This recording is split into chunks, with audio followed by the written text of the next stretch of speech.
안녕하세요. 호신마마 유빈지입니다. 오늘도 우리 공포라디오 시간이 돌아왔고 새로운 게스트는 아니죠. 헌 게스트입니다. 바로 우리 배우 여상은 씨 모셨습니다. 인사 부탁드려요. 안녕하세요. 배우로 열심히 활동하고 싶은 여상은입니다. 시프는 뭐죠? 배우라는 직업이 불러주셔야 제가 일을 할 수 있으니까. 은근히 이 영상이 방송 관계자분들이 많이 보고 계셔가지고 적극적으로 어필하시면은 좋지 않을까. 자, 연기 가시죠. 알겠습니다. 네. 자, 그러면은 네.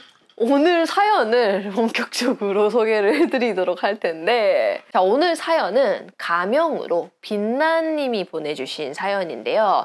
이게 빛나님이 자기가 겪은 얘기가 아니라 빛나님의 친구분이 실제로 겪으신 얘기라서 이 친구분의 성함을 제가 편의상 현준 씨라고 하도록 하겠습니다. 현준 씨가 20대 초반에 명절에 당시에 경기도 양평에 있는 어느 산골에 있는 어느 친척집을 가게 되었다고 합니다. 현준 씨가 그 시골집에 도착해서 보니 그 시골집에는 이미 고등학생인 사촌동생 2명이 이미 와 있었고 20대 초반인 현준 씨와 그 동생들이 다 함께 신나게 놀다가 저녁을 먹고 배도 부르고, 그런데 시골은 크게 놀 게 없잖아요, 사실. 그래서 뭐하지? 우리 뭐하고 놀지? 라고 하다 보니까 그러면은 밖에 배도 부르니까 그냥 산책이나 가야겠다 라고 얘기가 나왔다고 합니다. 근데 이 현준님이 당시 체대를 다니고 있었고 또 이 달리기를 하던 친구였대요. 이런 현준 씨에게 어린 사촌 동생들이 형 마라톤도 잘해? 형 달리기랑 마라톤이랑 다른 거야? 그러면 우리 다 같이 한번 달리기 시합 한번 해볼래? 형 진짜 그렇게 잘 달려? 라고 살짝 그런 귀여운 도발을 좀 했었대요. 그래서 현준 씨가 이렇게 어린 동생들하고 내가 굳이 이런 걸 달려야 되나 싶었지만 애들의 그런 모습이 좀 귀엽기도 하고 또 너무 할 게 없고 심심하다 보니까 그래 애들 형이 얼마나 잘 달리는지 한번 보여줘야겠다. 애들 기나 좀 죽여줘야겠다. 내가 얼마나 달리기 잘하는지 이 체대에 나온 사람은 얼마나 다른지를 좀 애들한테 직접 보여줘야겠다라는 생각에 오케이 콜을 외쳤다고 합니다. 그렇게 세 사람은 신발을 신고 집 밖으로 나왔고 당시 그곳이 어디라고 했죠? 양평. 경기도 양평의 정말 시골 마을이다 보니까 저녁이 되면은 진짜 확 어두워지는 그런 시골 동네였는데 마침 그 친척집은 산골 국도에 집이 뜨문뜨문 있는 그런 한적한 시골 동네였고 그 마을 주변이 되게 이뻤대요, 마을이. 그래서 작은 개울도 흐르고 그 건너로는 엄청 큰 산이 있는 그런 전형적인 시골 마을이었다고 합니다. 그래서 세 사람은 집 앞에서 시작해서 그럼 우리 저쪽까지 찍고 저기까지 달렸다가 이렇게 해서 돌아온 사람이 이기는 걸로 하자라고 정한 다음에 요이 땅을 하고 다 같이 뛰기 시작했다고 합니다. 근데 워낙 시골길이다 보니까 막 차도 많이 없고 또 명절엔 또 은근히 밖이 조용하잖아요. 예. 그러다 보니까 사람들도 많이 없고 또 가로등도 정말 뜨문뜨문 있을 정도로 굉장히 어둡고 조용했다고 합니다. 근데 갑자기 너무 빨리 달리면은 또 동생들이 놀랄 수도 있으니까 처음에는 내가 속도를 좀 맞춰줘서 해야겠다라고 달리기를 시작했는데 이게 웬걸 시작하자마자 사촌 동생들이 현준 씨를 바로 제치고 현준 씨 앞으로 정말 발에 모터 단 것처럼 빠르게 앞질러서 뛰어가 버렸다고 합니다. 그러니까 너무 깜짝 놀란 거예요, 현준 씨가. 아니, 내가 너무 밥을 아까 많이 먹어가지고 몸이 좀 무거운가? 아니 아무리 그래도 어떻게 쟤네가 나보다 더 잘 뛸 수가 있지? 이건 말이 안 되잖아. 난 체대생인데 나는 밥 먹고 달리기만 한 사람인데 어떻게 쟤네가 나보다 더 잘 뛸 수가 있어? 라고 생각하면서 너무나도 당황했던 현준 씨는 속으로 정말 별별 생각이 다 들었지만 쟤네가 어떻게 저렇게 빠르지? 라고 막 깊게 생각할 틈도 없이 그냥 걔네를 따라잡으려고 미친 듯이 뛰기 시작했다고 합니다. 그렇게 컴컴한 시골길을 사촌 동생들의 뒤를 쫓아서 정말 미친 듯이 뛰고 있는데 이 동생들이 달리기를 너무 잘하는 거야, 얘네가. 처음에는 뒷모습이 보여서 그 뒷꽁무니를 따라가다가 그 뒷모습이 점점 작아지고 어두워지기 시작하더니 어느 순간부터는 그 뒷모습조차 보이지 않을 정도로 완전히 그 거리 격차가 엄청나게 벌어지기 시작했다고 합니다. 현준 씨가 속으로 이따 집에 도착해가지고 어떡하지? 어른들한테 분명 쟤네가 다 얘기할 텐데 쪽팔려서 어떡하지?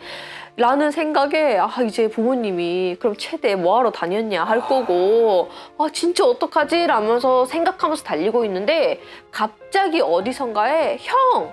형! 하고 부르는 소리가 들렸다고 합니다. 현준 씨가 잠깐 달리는 그 길을 조금 먼저 설명을 하자면은 이렇게 길이 나 있고 왼편에 개울이 물이 이렇게 개울이 흐르고 그 건너편에 높은 산이 하나 야산이 있었는데 현준 씨가 그 개울 옆에 길을 달리고 있었겠죠?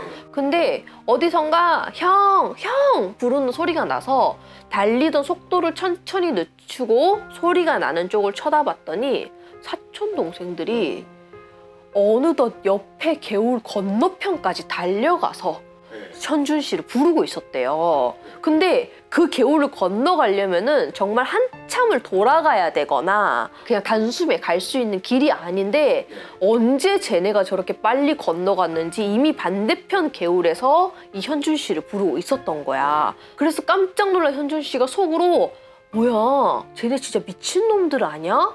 어디 샛길이 있나? 나 몰래 지름길이 있나? 어떻게 쟤네가 저렇게 저기까지 갈 수가 있지? 라고 생각을 했고 그 사촌 동생들은 형! 그냥 여기 건너와! 빨리 건너와! 라고 손짓을 하면서 불렀다고 합니다. 근데 이미 이 자존심이 상한 현준 씨가 동생들의 그 말이 약간 자기를 좀 조롱하듯이 뭔가 약간 자기를 놀리듯이 형 그렇게 느려가지고 어떡해 그냥 물에 건너와 약간 이런 식으로 약간 그런 느낌으로 들렸고 동생들은 현준 씨 보고 계속해서 그냥 물을 건너오라면서 계속해서 소리를 쳤대요. 근데 그 개울을 어쩔 수 없이 그 건너려고 보니까 물가가 왜 특히나 더 어둡잖아요. 이 시골은 밤이 되면은. 그래서 그 물이 잘 안 보이는 데다가 그 개울이 낮에는 되게 이쁘고 그런 아름다운 곳인데 이 밤이 되다 보니까 잘 보이지도 않고 그거를 섣불리 건너기가 물이 깊지가 않은데도 좀 무섭다라는 생각이 들더래. 근데 사촌 동생들은 계속해서 형 그냥 건너와 괜찮아 그냥 빨리 건너와 뭐해 지금 이러면서 현준 씨를 계속해서 자극을 시켰고 동생들의 도발에 또다시 건너려고 그 물가 앞에까지 가서 봤는데 물은 잘 안 보이지 뭐 이거를 어떻게 건너야 되나 어떡하나 라고 막 이제 이렇게 막 망설이고 있는데 문득 그 동생들을 쳐다봤는데 왜 그 동생들 뒤로 산이 있었다고 했잖아요. 근데 그날따라 그 동생들 뒤로 난 산이 시커멓게 보이면서 그날따라 그 산이 너무 무섭게 보이더래. 순간 쳐다봤는데 그제서야 이 사촌 동생들을 자세히 그 어둠 속에서 자세히 봤더니 뭔가 왠지 모르게 동생들이 좀 이상하다라는 생각이 들었다고 합니다. 그러니까 어둠 속에 잘 안 보이는데 얘네가 형 빨리 와 빨리 라고 말하는 것도 평소에 얘네랑 다르게 너무 미친 듯이 부르고 악을 쓰고 부른다 라는 생각이 들었고 그래서 현준 씨가 그 동생들한테 야 너네 거기 어떻게 갔어? 너무 위험해 그냥 돌아와 거기 왜 가 이 밤에 그냥 가지 말자 그리고 우리 원래 그쪽으로 가려고 했던 것도 아니고 이쪽으로 떼기로 했잖아 라고 소리를 질렀는데 동생들은 현준 씨의 말에 아예 대답도 하지 않고 계속해서 형 빨리 오라니까 빨리 그냥 건너와 이리 와 라는 말만 두 명이서 반복을 계속했다고 합니다. 앞뒤 설명 없이 똑같은 말만 반복하다 보니까 순간 이거 진짜 이상하다 쟤네 좀 이상하다 그리고 자세히 보이지도 않아 그냥 까만 그림자 같이 보여 그래서 이게 너무나도 이상하다는 생각이 든 현준 씨는 고민을 하다가 그래 쟤네가 어린애들도 아니고 다 큰 놈들이니까 내가 집에 돌아가도 알아서 따라오겠지 라는 생각이 들어서 너무 찜찜한 마음이긴 했지만 동생들을 그곳에 두고 다시 왔던 길을 되돌아서 동생들의 외침을 무시한 채 친척 집으로 다시 돌아가 버렸다고 합니다. 그렇게 빠르게 친척 집으로 돌아와서 그 집에 안으로 들어가면서 안에 있는 엄마한테 얼른 얘기해야겠다라는 생각에, 왜냐면 어쨌든 동생들을 버리고 왔으니까 얼른 들어가면서 신발을 벗고 엄마 하고 외치면서 집 안에 들어가려던 순간 사촌 동생 둘이 집 안에서 기다리고 있더래요, 현준 씨를. 그러면서 현준 씨를 굉장히 이상한 눈으로 쳐다보고 있었다고 합니다. 뭐야, 어디 갔다 와? 너무 깜짝 놀란 현준 씨는 야 뭐야, 너네 언제 왔어? 너네 언제? 라고 물어보는데 그 동생들이 뭔 소리야, 아까 달리기 하자고 해놓고 혼자 뛰어나가는 게 어딨어, 우리 형이 갑자기 없어져가지고 기다리고 있었지 라고 했다고 합니다. 그러니까 정확하게는 현준 씨가 그럼 달리기 하자라고 하자마자 자기 혼자 신발 신고 그냥 뛰어나가 버린 거야. 와. 동생들의 말을 들어봤더니. 그래놓고서 혼자 달리고 집에 와가지고 깜짝 놀란 표정으로 이러고 있었던 거야. 현준 씨가 그날 너무 충격을 받아가지고 만약에 자기가 그때 그 개울을 건너갔더라면은 어떤 일이 생겼을까, 진짜 홀린 듯이 그 남자 2명, 사촌 동생으로 착각한 그 남자 둘을 따라갔더라면은 어떤 일이 있었을까라는 생각에 너무 무서워서 그날 이후로는 양평의 친척집에 가는 날이 있더라도 저녁에는 절대 밖을 안 나갔었다고 합니다. 네, 그래서 현준 씨는 과연 그때 귀신에 홀린 걸까요? 이거는 100% C라고 아까 빛나라는 친구가 보내줬다 했잖아요. 현준이라는 친구가 정말 자기랑 베프인데 이 친구한테 직접 들은 얘기입니다 라고 보내주셨어요. 와. 귀신에 홀렸다고 봐야 되는 걸까요? 제가 어제 이 사연을 정리하면서 그 사연을 읽고 저도 정리라는 걸 할 거 아니에요. 어떻게 얘기할지. 근데 정말 오랜만에 좀 소름 돋는 이야기였어요. 이거 정리하다가. 홀린 거죠, 이거는.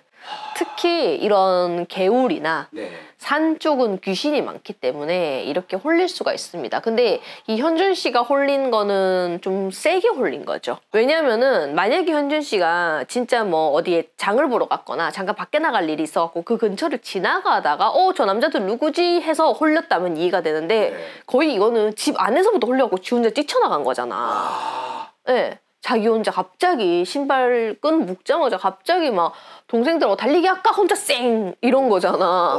네, 그러다 보니까 거의 블랙홀에 스스로가 빨려 들어가듯이 스스로가 들어간 거라서 이게 아무래도 아까 그 남자 둘이서 부르던 거기도 세지만 그 주변부 자체가 조금은 세다 보니까 이분이 집 안에서부터 거의 홀린 듯이 밖으로 이렇게 자석처럼 끌려서 나간 것 같긴 해.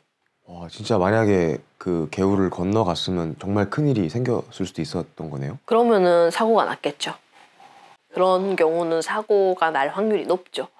그러니까 그분도 그 밤에 진짜 물가 가면은 진짜 안 보이거든요, 잘. 맞아요. 네. 완전 깜깜해서. 그러니까 근데 이 사람도 사실 생각해보면은 동생들이 왜 저기 건너갔으며 왜 나에게 이걸 건너오라고 하지라는 생각에 누가 봐도 쟤네 미친 거 아니야? 쟤네 이상하네? 라고 생각해야 될 텐데 왜 저기에 있지? 그러니까 빨리 건너오라고 하니까 뭔가 건너가야 될 것만 같이 그런 생각을 했잖아, 처음에는. 네, 그러다가 문득 정신 차린 거잖아. 이거 이상하네? 라는 생각이 들어가지고 조금은 많이 그 친척집이 있는 그 주변부가 조금은 이렇게 잘 감기는 사람, 그러니까 감긴다라는 거는 빙의가 조금 잘 될 수 있는 사람한테는 좀 터가 센 곳이다 보니까 이분이 이런 걸 겪으셨던 것 같아요. 근데 제가 왜 이 사연을 보면서 특히나 더 소름 돋았냐면은 여기에 이 장면들이 다 상상이 너무 잘 되는 거야. 왜냐면은 제가 벨라 씨랑 전에 산에 갔는데 그 산에서 봤던 그 풍경이랑 이분이 설명하는 거랑 너무 비슷한 거예요. 왜냐면은 저희가 한번 산에 갔다가 제가 막 그 정상에서 막 이제 민기적 거린다고 좀 늦게 내려온 적이 있었어요. 하산을 좀 늦게 했었거든요. 근데 그때도 내려올 때도 이제 조금은 노을이 질 때쯤이었는데 거기가 좀 높은 데다 보니까 내려오는데 한 4시간 정도 걸렸었거든요. 3, 4시간? 그러니까 내려온 지 거의 3분의 1도 채 안 내려왔는데 해가 떨어진 거야, 이미. 근데 이게 산속이 진짜 어둡거든요. 그래서 이분이 시골길이다, 산길이다 이렇게 표현하셨는데 이게 그냥 어두운 정도가 아니라 그냥 칠흑같이 어둡거든요. 아예 불이 없어, 산은 특히나 더. 네, 그래서 우리가 후레쉬 켜고 핸드폰에 후레쉬 켜고 내려왔는데 그때도 오른쪽은 그 산길에서도 오른쪽은 완전 산이었고 왼편에는 계곡이 있어가지고 물소리가 왼편에서 나고 있었던 거야. 근데 엄청 완전 밤이지 우리는 후레쉬 켜고 내려가고 있지. 그러니까 오른쪽에는 그 나무 가지들이 바람에 서로 부딪히는 슥슥슥 하는 소리가 나지.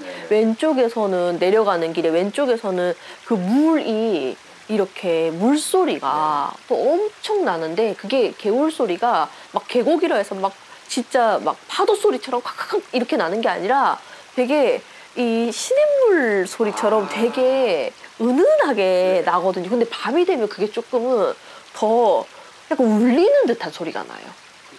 소리들이 다. 그래서 이쪽 소리도 울리고 이쪽 소리도 울리다 보니까 사람이 살짝 몽롱해지는 게 있어. 살짝 몽롱해지더라고, 내려오는데. 그래가지고 우리가 벨라랑 나랑 둘이서 같이 이제 좀 너무 어둡고 무섭고 하니까 아직도 그리고 되게 높은 데였고 그래서 둘이서 이제 팔짱을 끼고 내려오고 있는데 우리가 너무 빨리 내려오다 보니까 같이 내려오던 일행들하고 멀어진 거야, 좀. 그러니까 일행들은 한참 뒤에 있었던 거야. 그래서 우리가 너무 빨리 내려오다 보니까 조금만 속도를 낮추자, 좀만 천천히 내려가자라고 해서 우리가 내려가다 말고 멈춰서 그 가운데 서 있었어, 그냥. 근데 왜 이 등산할 때는 올라갈 때는 힘들다 보니까 대화를 많이 못 하는데 내려올 때는 대화하다 보면 금방 내려오거든요. 막 재미있는 얘기부터 시작해서. 그래서 우리도 내려오면서 막 얘기를 하고 있었고 기다리는 동안에도 뭔가 심심하고 그러다 보니까 이제 막 둘이서 웃긴 얘기하느라 깔깔깔깔 웃고 있었거든. 하고 내가 막 그러니까 진짜 웃긴다 하면서 웃고 있는데 갑자기 어떤 남자가 야! 야! 이러는 거야. 그래갖고 내가 까까 웃다가 진짜 이런 거야. 그때 벨라가 왜요 언니 왜요 왜 모르니까 걔는 못 들은 거야. 그래갖고 내가 갑자기 이러니까 왜요 언니 왜요 그래갖고 내가 정색 딱 하면서 방금 이게 뭔 소리예요? 내가 이런 거야. 그때 벨라가 왜요 방금 남자가 야 했잖아.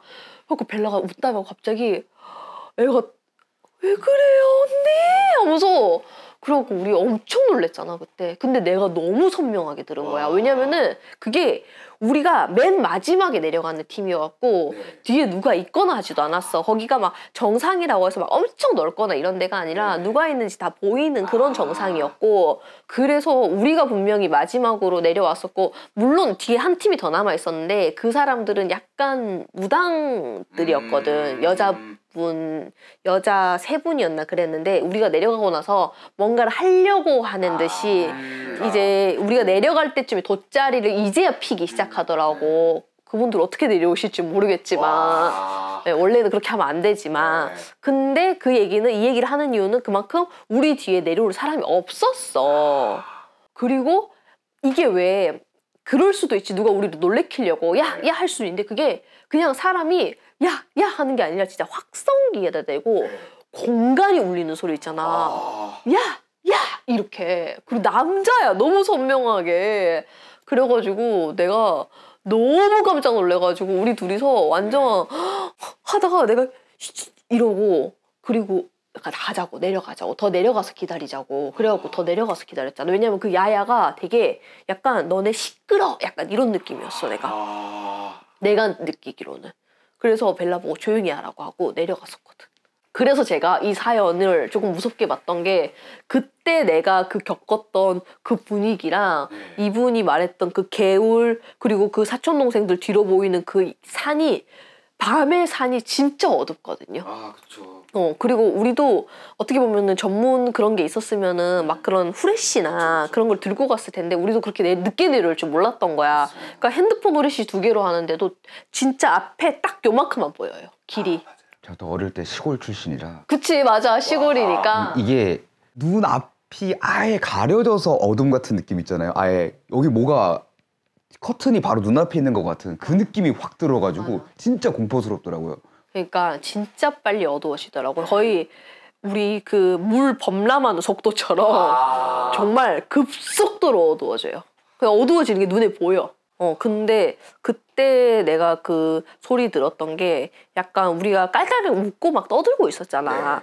그게 약간 시끄러 약간 이런 느낌으로 해가지고 좀 놀랬었고, 내가 이 얘기를 하면서 또 생각났던 게, 이거는 내 유튜브에서도 얘기한 적이 있었을 거야. 내 옛날에 통영에 기도 갔을 때도, 그때도 막 같이 갔던 일행들이 그 진짜 폐가 같은, 무슨 사람 아무도 없는데 우리가 진짜 우리는 아니지, 나는 아니었거든요. 근데 같이 갔던 일행들이 엄청 시끄럽게 하면서 지나갔었는데, 그때 어떤 귀신이 시끄럽다고 내가 기억 안 나요? 왜 어떤 귀신이 하나 붙어가지고 내가 기도하는데 시끄럽다면서, 너네 너무 시끄럽다면서 막 이래가지고 내가 그때도 한번 시겁한 적이 있었거든.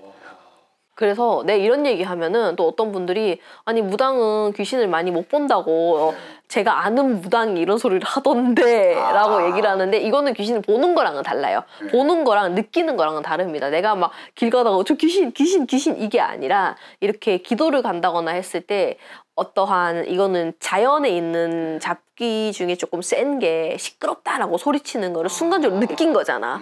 네, 이거는 조금 보는 거랑 살짝 다르긴 하지. 응. 그래서 그때도 한번 시끄럽다라고 했던 적이 있었는데, 이번에도 그 어둡고 그 조용한 고요한 산에서 벨랑은 나랑 너무 시끄럽게 하다 보니까 무서우니까 우리는 그 심심하고, 그 내려올 때 적막한 게 되게 좀 그렇잖아요. 그러니까 그걸 깨려고 둘이서 막 성대모사 해가면서 깔깔깔 웃으면서 막 그러면서 내려오다 보니까 시끄럽다고 누가 소리친 게 아닐까. 자, 그러면은 지금 여기에 제가 하나 더 얹도록 하겠습니다. 여기서 끝이 아니고요. 하나 더 얹도록 할게요. 자, 이번 사연은 가명으로 나연 씨가 보내주신 사연인데, 코로나로 인해서 사회적 거리두기가 한참이던 2021년도에 직접 겪으신 일이라고 합니다. 당시 나연 씨는 경상남도 진해에 살고 계셨는데, 친한 언니가 부산에 살아서 같이 만나서 놀기로 했었대요. 근데 나연 씨가 그때가 딱 운전면허를 딴 지 1년 정도 됐을 무렵이라서, 이제 1년 정도 됐으니까 자동차도 렌탈도 할 수 있고 또 그거를 빌려서 타고 다녀도 괜찮지 않을까? 라고 생각해서 부산에서 차를 렌탈을 한 다음에 그 언니랑 같이 거제도로 놀러를 갔었다고 합니다. 두 사람은 거의 아침 일찍 8시쯤에 만나가지고 저녁 9시가 될 때까지 거제도에서 정말 신나게 놀았고, 차를 반납하는 장소가 부산 강서구 근처라서 그곳에서 이제 차를 반납하기 위해서 이동을 하고 있었대요. 그러다 보니 어느덧 시간은 저녁 9시 반이 넘어가고 있었다고 합니다. 근데 운전을 잘하고 있는데 반납하러 이제 가는 길인데, 갑자기 옆에 앉아있던 그 친한 언니가, 맞다! 엄마가 집에 올 때 수박 사오라고 했는데 어떡하지? 지금 수박 사는 데가 있나? 엄마가 꼭 사오라고 했거든. 나 혼나겠네. 어떡하지? 지금 뭐 문 연 과일 가게라도 없나? 라고 하면서 갑자기 수박을 찾기 시작했다고 합니다. 근데 그때가 시간이 거의 10시가 다 되고 있었고, 그 시간에 어떻게 과일집이 있겠어. 그래서 언니가 없을 것 같은데 어떡하지 하면서 급히 핸드폰으로 주변에 과일집을 찾기 시작했고, 마침 가는 길 중간쯤에 어떤 마트를 핸드폰에서 찾은 거예요. 그래서 급한 마음에 언니는 그곳에 전화를 했고, 그 옆에 있던 나연 씨랑 같이 듣기 위해서 스피커폰을 하고 그 마트에 전화를 했다고 합니다. 신호가 조금 울리더니 누군가가 전화를 받았고, 여보세요? 사장님이세요? 혹시 지금 영업하세요? 라고 언니는 급하게 물어봤는데, 어떤 중년의 남자 사장님이 네 라고 대답을 했다고 합니다. 언니는 너무 급한 나머지 사장님, 저희 혹시 10분 안에 도착할 것 같은데 혹시 거기 수박도 팔아요? 네, 가격대별로 있고요. 10시까지만 오세요.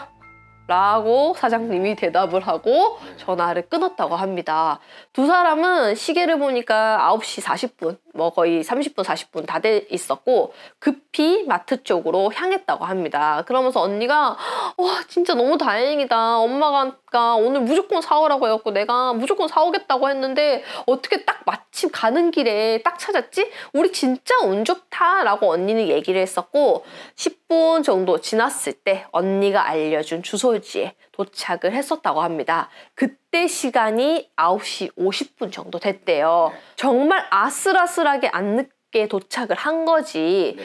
근데 나연 씨랑 언니가 그 주소지에 도착을 해서 봤는데 근처에 마트라고는 아예 보이지도 않고 그냥 캄캄하기만 했대요.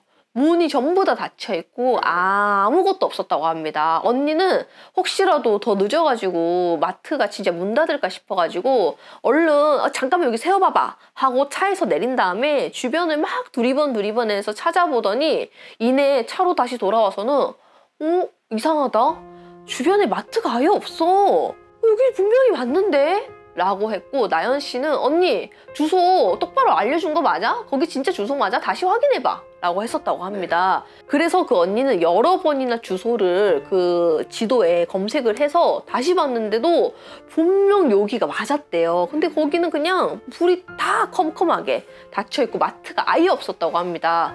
어느덧 시간은 9시 50분이 지나고 있었고 마음이 급해진 언니는 마침 그 주변을 지나간 어떤 아주머니한테 급한 마음에 아줌마 저기 죄송한데요.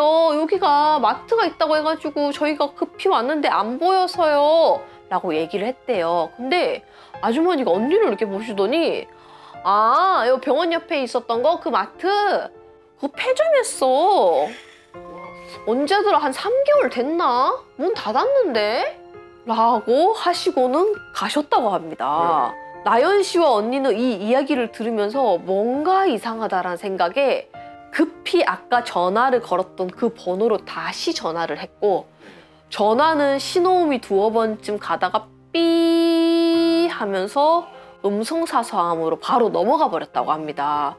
그래서 놀라가지고 전화를 끊고 다시 전화를 걸었는데 이번에는 신호음이 아예 가지도 않고 삐. 그 순간 전화기를 들고 있던 언니가 나연 씨를 쳐다봤고 두 사람은 온몸에 동시에 소름이 쫙 돋는 걸 느꼈다고 합니다. 둘 다 아무 말도 하지 못하고 이게 무슨 일이지? 라는 눈빛으로 서로를 바라보기만 했었대요. 그렇게 두 사람은 정신없이 헤어진 뒤 어쨌든 차를 빨리 반납해야 되니까 반납을 하고 다시 나연 씨는 집으로 복귀를 하고 언니도 집으로 가고 일상으로 돌아왔을 때쯤에 그 일이 있고 이틀 정도 지나서 그 언니로부터 연락이 왔고 언니는 나 이틀 동안 죽다 살아났어 라고 하면서 자신의 이야기를 들려주었다고 합니다. 언니는 나연 씨와 헤어지고 나서 집으로 돌아왔을 때 엄마가 빈손인 걸 보고 너 왜 수박 안 사왔어? 왜 수박 사온다고 했잖아. 이래서 엄마한테 엄마 그게 아니고 사실은 이런 일이 있어갖고 얘기를 했더니 어머니가 깜짝 놀라시면서 대뜸 집에 있던 팥과 굵은 소금을 대문 앞에 두시더니 지금 당장 방금 전화했던 번호를 빨리 다 삭제하라고 갑자기 너 그 번호 빨리 삭제해. 빨리 지금 빨리 눈앞에서 삭제해.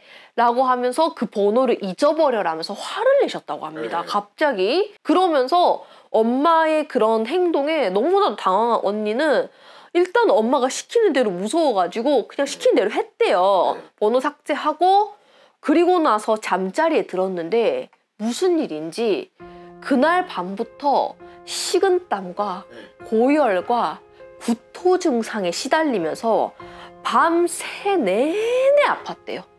다음날 아침 밝아올 때까지.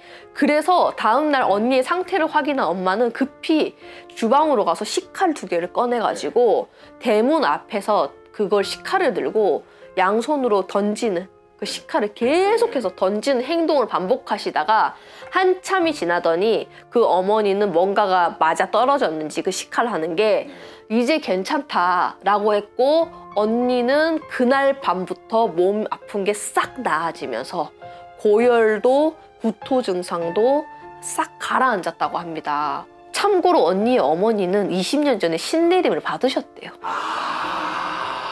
그러다가 신당을 아주 작게 차려놓았지만 2년만 잠깐 하시다가 완전히 안 하시는 그런 상태였다고 합니다. 다행히 나연 씨는 아무 일도 없었지만 언니가 이틀 동안 겪었던 이 얘기를 들으니 너무 무서워가지고 이상하다라고 했는데 그러고 보니까 옛날에는 그냥 이 언니의 엄마가 20년 전에 신내림을 받았고 2년 정도 하다가 지금은 안 해! 라고 해서 그냥 흘려들었었는데 문득 가만히 생각하다 보니까 이 언니랑 본격적으로 친하게 지내게 된 게 한 3년 정도 됐었는데 그 3년 동안 언니랑 붙어있는, 하루 종일 붙어있을 때는 이 나연 씨가 가위에 가짜도 모르는 사람인데 이상하게 언니랑 같이 하루 종일 붙어있으면은 가위에 눌린다든지 뭔가 우리가 방금 지나갔던 자리에 10분 뒤에 거기서 철근이 떨어져서 그 자리에 사람이 즉사한다든지 자기가 30년 동안 한 번도 겪지 않았던 이상한 일들을 좀 많이 겪긴 했었대.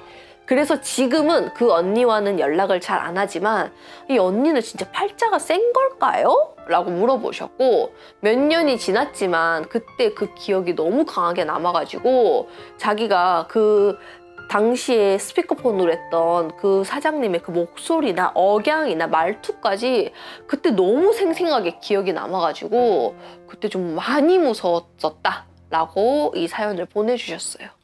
그럼 그 언니분은 뭐예요? 어떻게 어떤 건가요? 일단은 이 사연을 좀 정리를 좀 해봐야 될 것 같은데 네.